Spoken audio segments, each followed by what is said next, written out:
तुझे।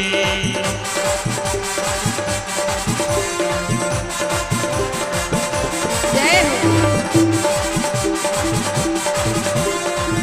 जय काली कलकत्ते वाली, जय हो, जय हो। बोलिए मैहर वाली मैया की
इस प्रकार माता उन सभी राक्षसों से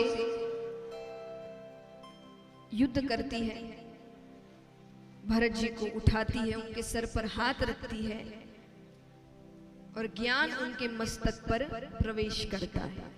इस प्रकार वो अपने भोले भक्त की रक्षा करती है। आइए कुछ सूचनाएं, कुछ सम्मान और फिर आगे की कथा।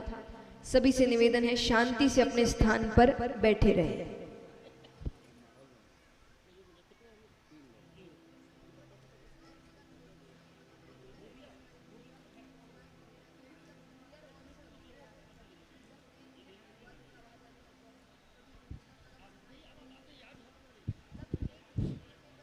भागीरथपुरम की पावन धरा पर आयोजित श्रीमद् भागवत ज्ञान सप्ताह यज्ञ में पधारे हुए समस्त भागवत भक्तजनों का, समस्त अतिथियों का, पंडित के पी त्रिपाठी स्मारक चिकित्सालय पूरे लाला एवं साईं आभा मैटरनिटी सेंटर सुकुल बाजार, आप सभी भागवत भक्तजनों का हार्दिक स्वागत, अभिनंदन एवं वंदन करता है। अभी तक आप सभी व्यास पीठ पे विराजित भारत की लाडली बेटी, परम पूज्य विश्वविख्यात आध्यात्मिक प्रवक्ता दीदी जया किशोरी जी के मुखार बिंदों से हम सभी तृतीय दिवस की कथा का श्रवण पान कर रहे थे। एक बार जोर से उद्घोष करेंगे, बोलो बाके बिहारी लाल की, बाके बिहारी लाल की, सांवले सरकार की, लड्डू गोपाल की, राधे रानी की। इस भव्य कथा का आयोजन श्री राधे रानी सरकार के सीएम कंपा से श्रीमद् भागवत कथा का दिव्य कथा का आयोजन डॉक्टर प्रदीप कुमार तिवारी जी, डॉक्टर प्रज्ञा वाजपेयी के द्वारा किया जा रहा है। और यह हम सभी के लिए सौभाग्य की बात है कि विश्वविख्यात आध्यात्मिक प्रवक्ता दीदी जया किशोरी जी का आगमन हम सभी के बीच में हुआ है। और अब मैं चाहूंगा हम सभी के बीच आदरणीय श्री राकेश विक्रम सिंह जी ब्लॉक प्रमुख जगदीशपुर, श्री सिद्धार्थ अवस्थी जी प्रदेश मंत्री भाजपा किसान मोर्चा, आप आए और परम पूज्य दीदी जी के कर कमलों से जो है उनका आशीर्वाद प्राप्त करें। आप जोरदार तालियों से स्वागत करिए। बोलो राधे रानी की, सांवले सरकार की, वृंदावन बिहारी लाल की।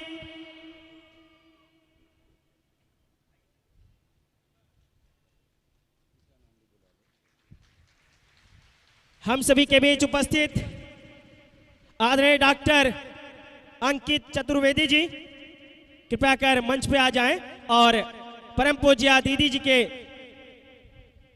कर कमलों से उनका आशीर्वाद प्राप्त करें।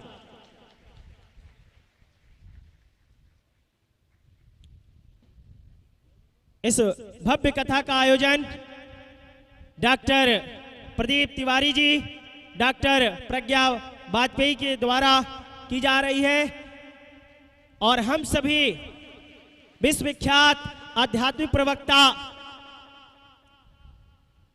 परम पूज्य दीदी जया किशोरी जी के अपनी अमृत वाणी द्वारा हम सभी का तृतीय दिवस की कथा से हम अभिसिंचित कर रही हैं। और एक बार जय उद्घोष के साथ पुनः कथा की ओर बढ़ते हैं। बोलो के बिहारी लाल की, कृष्ण कन्हैया लाल की, सांवले सरकार की, जय श्री राधे राधे। राधे राधे। बोलिए कृष्ण कन्हैया लाल की, सांवरिया सेठ की, भक्तवत्सल भगवान की।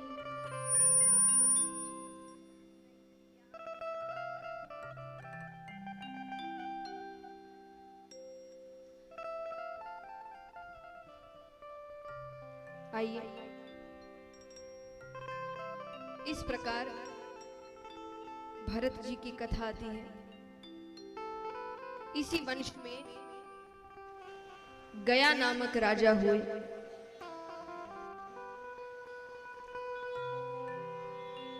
भगवान विष्णु के बहुत बड़े भक्त हुए वो।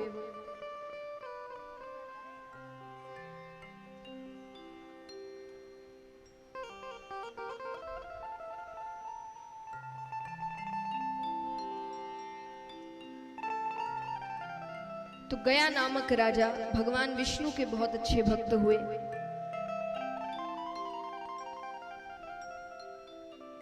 लेकिन एक दिन गलती से शिकार खेलने जाते हैं, हिरण के धोखे में मारा हुआ तीर जाकर एक ब्राह्मण को लग जाता है।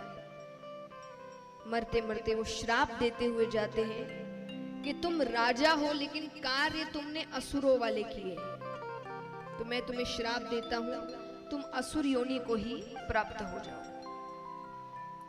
जैसे ही उनको श्राप मिलता है, गयासुर का शरीर, असुर बनने के बाद उनका नाम पड़ा गयासुर।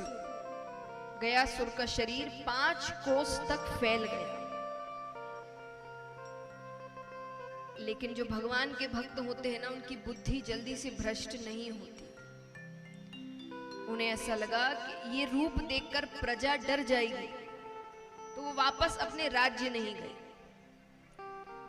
वो वन में तपस्या करने के लिए जाते हैं, तप करते हैं, ब्रह्मा जी को प्रसन्न करते हैं। ब्रह्मा जी ने कहा क्या वरदान चाहिए? जो डर उन्हें था कि लोग मुझे देखकर डरेंगे, उन्होंने उसी के हिसाब से वरदान मांगा। उन्होंने मांगा, मुझे वर दीजिए कि मेरे दर्शन मात्र से जीव का कल्याण हो जाए, उसे स्वर्ग की प्राप्ति हो। ब्रह्मा जी ने कहा तथास्तु।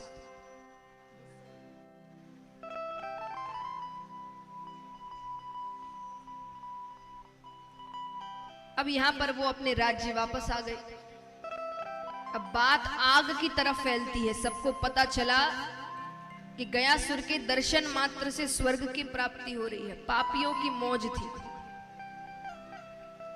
जी भर के पाप करते, गयासुर के दर्शन करके स्वर्ग की प्राप्ति होती। अब संतुलन बिगड़ने लगा, पापी भी स्वर्ग जा रहे हैं। भगवान नीचे आते हैं। भगवान ने कहा मुझे तुम्हें मारना पड़ेगा, तुम्हारे कारण संतुलन बिगड़ रहा है, कोई आखिरी इच्छा है तो बता दो। उसने कहा एक नहीं 2 इच्छाएं हैं, अगर आपने पूरी कर दी तो मेरे प्राण स्वतः ही चले जाएंगे, आपको मारने की भी जरूरत नहीं। अच्छा क्या इच्छाएं हैं? पहली इच्छा,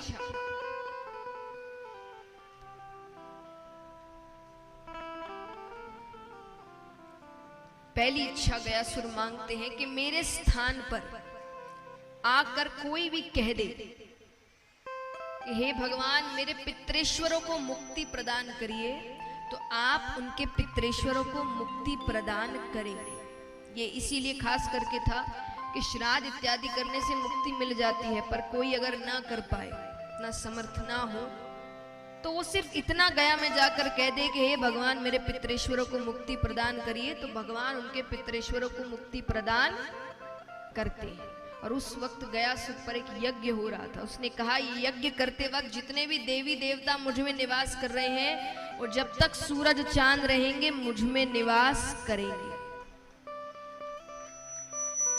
भगवान दोनों वरदान उनको देते हैं और गयासुर अपने प्राण त्याग देते हैं, यानी एक तरीके से अपने प्राणों का दान कर देते हैं। दान का बहुत महत्व है। कोई भी रूप से आप दान करिए, विशेष फल प्राप्त होता है,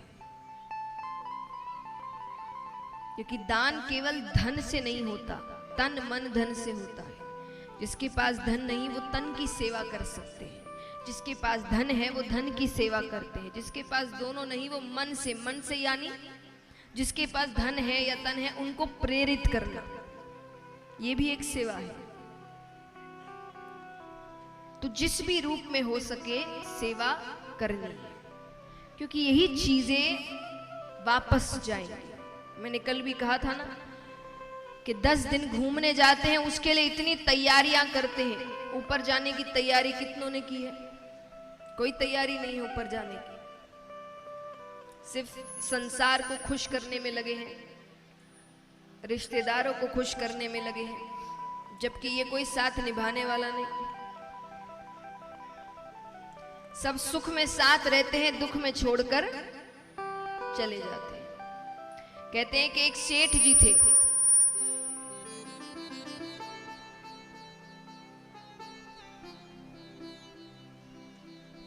एक सेठ जी थे, धर्म के कार्य करते, सबकी बहुत मदद करते, जैसे जैसी मदद चाहिए वैसी मदद करते।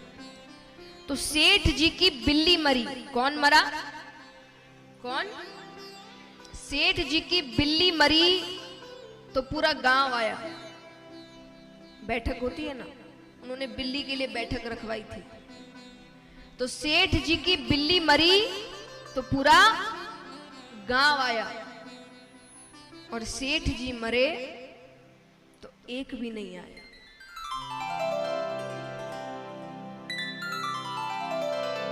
अब आकर क्या फायदा, जिसको देखना था वो है ही नहीं। तो दुनिया ऐसी है, जब तक आपके पास सुख के दिन है, धन दौलत है या अच्छे दिन है, आपके साथ खड़े रहेंगे। जैसे ही आपके दिन खराब, कहते हैं ना, आप एक दुख बताइए कि आपके जीवन में दुख चल रहे हैं, वो सामने से 4 और बताएंगे, तुम इतने हो, हम तो इससे ज्यादा दुखी हैं, क्या किसी से कोई मदद मांगे। ऐसी स्थिति है, संसार ऐसा हो गया है, कोई किसी की मदद नहीं करना चाहता, रिश्ते भी सिर्फ स्वार्थ के हैं।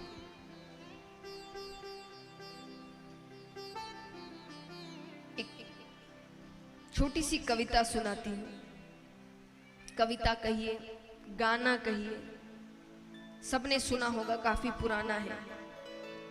जब सुना, मैंने भी जब सुना पहली बार इतना ध्यान नहीं दिया, लेकिन जब आज की स्थिति देखते हैं ना, आज जो स्थिति हो गई है संसार की, दुनिया की, तो ऐसा लगता है इसके एक एक फिर भी गलत काम करते हैं। ऐसा यहाँ कोई भी नहीं, मैं खुद को भी इस चीज में डाल, ऐसा कोई नहीं है जो जीवन भर ये कहे मैंने कोई गलत काम नहीं किया, सबने किया, ये जानते हुए कि वो हर कोने से देख रहा है। तो लिखने वाले ने इतनी अच्छी बात लिखी है कि ऐसे लोगों से उम्मीद रख रहे हो जो सिर्फ अकेला वो है जो जिंदगी भर आपके साथ खड़ा रहता है। कहते हैं ना, हम जीवन भर पूरी जिंदगी लोगों से पहचान बनाने में निकाल देते हैं, करते हैं कि नहीं? हर कोई अपने लेवल पे अपने अपने बड़े बड़े लोगों से पहचान बनाकर रखता है। क्यों बनाते हो पहचान, बताइए? क्यों बड़े बड़े लोगों से पहचान बनाते हैं, कांटेक्ट रखते हैं, सोर्स वगैरह निकाल के रखते हैं? क्यों करते हैं सब? जोर से कहिए, सब करते हैं ये। क्यों करते हो? कारण स्वार्थ तो है। किस चीज का स्वार्थ है? कि किसी दिन अगर कोई काम पड़ा, कहीं फंस गए तो वो काम आएंगे, इसके लिए ही करते, वरना किसको इतना रिश्ता रखना है 10 से। किसी दिन कहीं फंस गए तो ये आदमी काम आएगा। देखिए, छोटे मोटे काम के लिए मैं नहीं कहती, कई काम आ जाते हैं छोटे मोटे काम में, लेकिन जब सच में ऐसे लोगों की जरूरत होती है ना, कोई बड़ा काम आन पड़ता है, इनमें से एक फोन नहीं उठाता।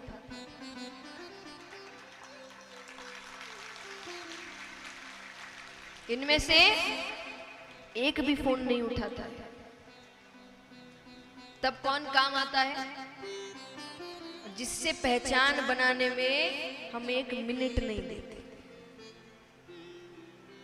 जब बड़ा संकट आता है तो काम यही आता है, लेकिन इससे पहचान बनाने में हम 1 मिनट नहीं देते, और दुनिया वालों से पहचान बनाने में आए दिन उनकी जी हजूरी करते रहते हैं कि वो मेरे काम आ जाए, वो मेरे काम आ जाए। ये जिस दिन काम आ गया, उस दिन किसी की पहचान की जरूरत नहीं। तो इसीलिए आश्रय लेना है तो भगवान का लो। वो अकेला है जो कभी साथ नहीं छोड़ेगा।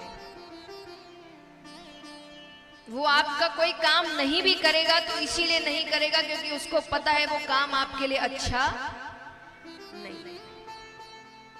वो दुख भी देगा तो इसीलिए देगा क्योंकि उस वक्त शायद दुख ही आपके लिए अच्छा है। वो हर चीज आपके भले के लिए करता है। अकेला है इस पूरी दुनिया में और कोई नहीं है, वरना हर कोई साथ छोड़ देता है। कोई रिश्ते से साथ छोड़ दे, किसी का जीवन ही साथ छोड़ दे, किसी से मान लीजिए बहुत प्रेम हो गया और उसका जीवन ही धोखा दे गया, उसका अंत समय आ गया, अब क्या करोगे? किसके भरोसे रहोगे? यानी हर रिश्ता एक ना एक बार आपको धोखा देता है। हर रिश्ता, दुनिया का हर रिश्ता आपको एक ना एक बार धोखा देगा। सिर्फ यही एक रिश्ता है जो कभी धोखा नहीं देगा। इस प्रकार अब यहां पर राजा परीक्षित पूछते हैं कि मुझे ये बताइए कि हमने बहुत सुना है कि मृत्यु के बाद स्वर्ग है, नरक है, तो ये सच में है कि सिर्फ कहने को? अरे बोले सच में है।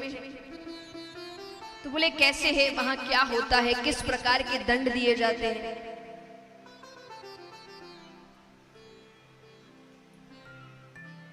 सुखदेव जी कहते हैं स्वर्ग में जब तुम पुण्य करते हो तो तुम्हें भेजा जाता है।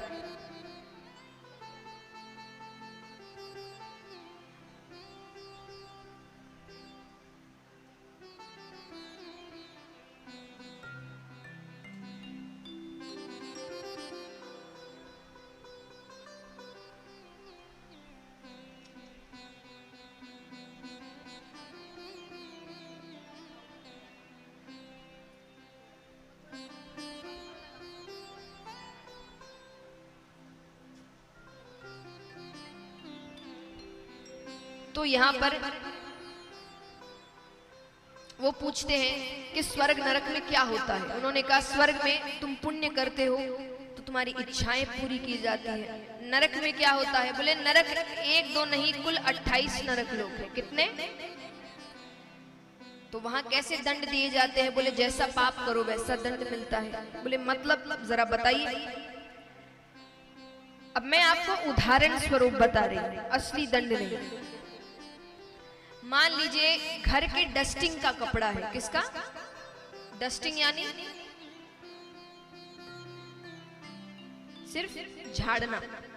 धूल बैठ जाती है ना तो कपड़े से झाड़ देते हैं, यानी सिर्फ धूल को हटाने का कपड़ा है। उसको साफ कैसे करोगे?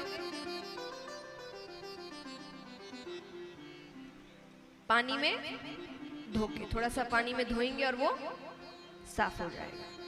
अब मान लीजिए घर के पोछे का कपड़ा है, पोछा लगाते हैं, उसको कैसे साफ करोगे?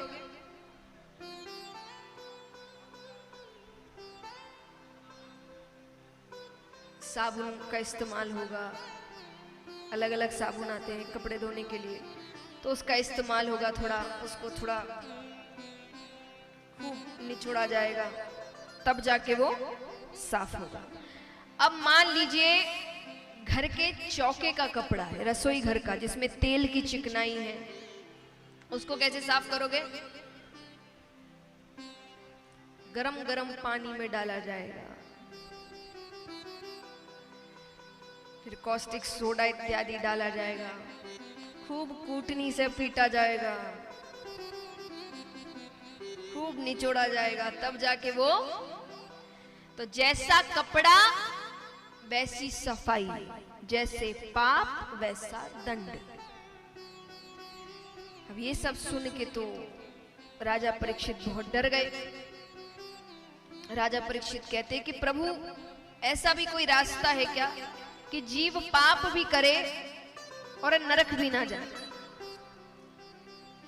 बोले नहीं, ऐसा तो कोई रास्ता नहीं है। अरे बोले कोई तो रास्ता होगा कि वो पाप भी करे लेकिन नरक भी ना जाए। आप ज्ञानी हैं, आपको सब पता है, मुझे बताइए तो सही। सुखदेव जी कहते हैं आप पापियों का भी कल्याण चाहते हैं, एक रास्ता है, और सुनने में इतना आसान है कि एक बार के लिए सबको लगेगा वाह हमारा काम तो हो गया, लेकिन करना उतना ही कठिन है। कौन सा रास्ता है?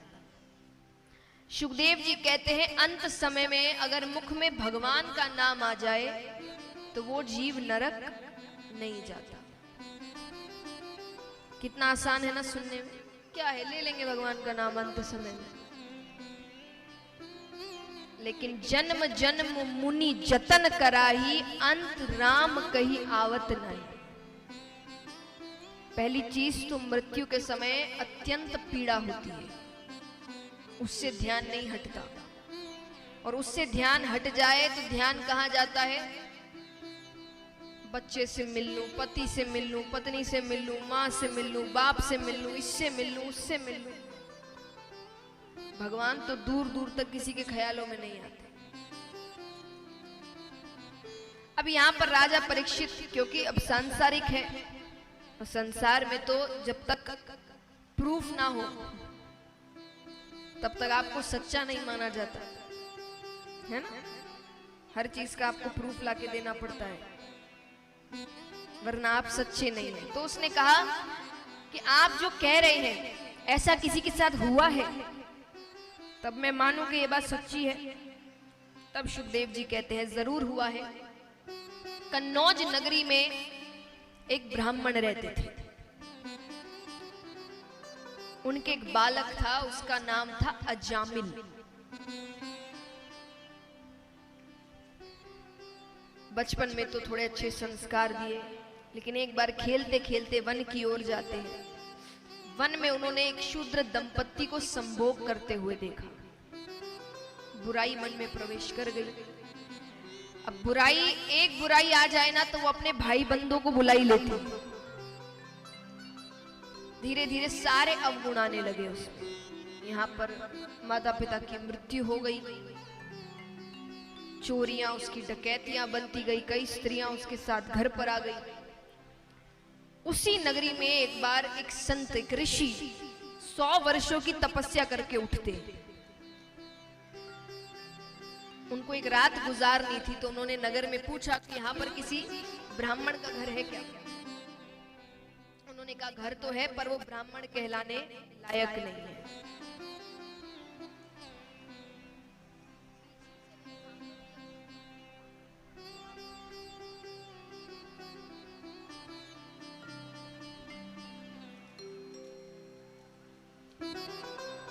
तो उन्होंने कहा कि मुझे बस एक रात गुजारनी है। ठीक है। अजामिल को कहा तो अजामिल ने एक कमरा दे दिया। अब इतना बड़ा महल था, इतने कमरे थे उसके पास, उसने एक कमरा दे दिया। सुबह वो उठते हैं, जाने से पहले ऋषि ने कहा कि तुमने मेरी सहायता करी, तुम्हें कुछ मांगना है तो मांग लो। उसने कहा मेरे पास सब कुछ है, मुझे कुछ नहीं चाहिए। बोले फिर एक काम करोगे मेरा, तुम्हारी पत्नी को भी 10वां गर्भ है? बोले हाँ है। तो बोले उसके जो बालक होगा उसका नाम तुम नारायण रखना। क्या रखना? क्या रखना? नारायण रखना। उसने कहा ठीक है। जैसा ऋषि ने कहा था सच में उनको बालक हुआ, और उसने उस बालक का नाम नारायण रखा। क्योंकि घर का सबसे छोटा बालक है तो उसमें मोह ज्यादा है। तो अब वो पूरे दिन उसके मुख में केवल एक ही नाम, नारायण कहाँ है, नारायण कहाँ गया, नारायण को भोजन कराना, नारायण को यहाँ ले जाना, नारायण को दिन भर नारायण नारायण नारायण नारायण। समय गुजरता है, अंत समय आता है, यम के दूत आते हैं, उसको खींच कर ले जा रहे हैं। तो डर के मारे वो जोर से चिल्लाता है नारायण मुझे बचाओ, नारायण मुझे बचाओ। भगवान नींद से उठते हैं। भगवान अपने पार्षदों से कहते जाकर देखो कौन मुझे पुकार रहा है। भगवान के पार्षद देख के तो यम के दूत भाग जाते हैं। अब यहाँ यमराज भगवान के पास आए, वो कहे प्रभु आपके किसी भक्त का अंत समय होता है, मैं नहीं जाता, पर ऐसे पापी के लिए आपके पार्षद आए। भगवान कहते हैं पुण्य करने वाला हो कि पापी हो, तुम्हें पता है जो अंत समय में मेरा नाम ले ले वो नरक नहीं जाता। बोलिए विष्णु भगवान की। अरे यमराज कहे प्रभु वो आपका नाम नहीं ले रहा था, वो अपने पुत्र नारायण का नाम ले रहा था। भगवान कहते पुत्र समझकर, पिता समझकर, मित्र समझकर, शत्रु समझकर, नाम तो मेरा ही ले रहा था। अब यहां पर इस कथा से भगवान हमें क्या सीख देते हैं? भगवान कहते हैं कि इन्हें लगता है कि मैंने इन्हें छोड़ दिया। हम कई बार कहते ना दुख आते हैं तो भगवान है ही नहीं, भगवान होता तो ऐसे दिन देखने पड़ते। तो भगवान कहते इन्हें लगता है कि मैंने इन्हें छोड़ दिया है, पर असल में इन्होंने मुझे छोड़ दिया। इनकी एक बात नहीं मानो, एक दुख दे दो और ये मुझसे नाराज हो जाते हैं, बिना समझे कि मैंने वो क्यों किया, उसके पीछे क्या कारण हो सकता है। ये मुझसे दूर चले गए, मैं इनसे दूर नहीं गया, मैं जा ही नहीं सकता। ममे वांसो जीव लोके जीव भूत सनातन, ये सब मेरे अंश है, सब मेरे बच्चे हैं। अपने अंश को कोई भूल सकता है? भगवान कहते हैं इन्हें मुझे अपनाना है। मैं तो कब का इनको अपना चुका, सब मेरे बच्चे हैं।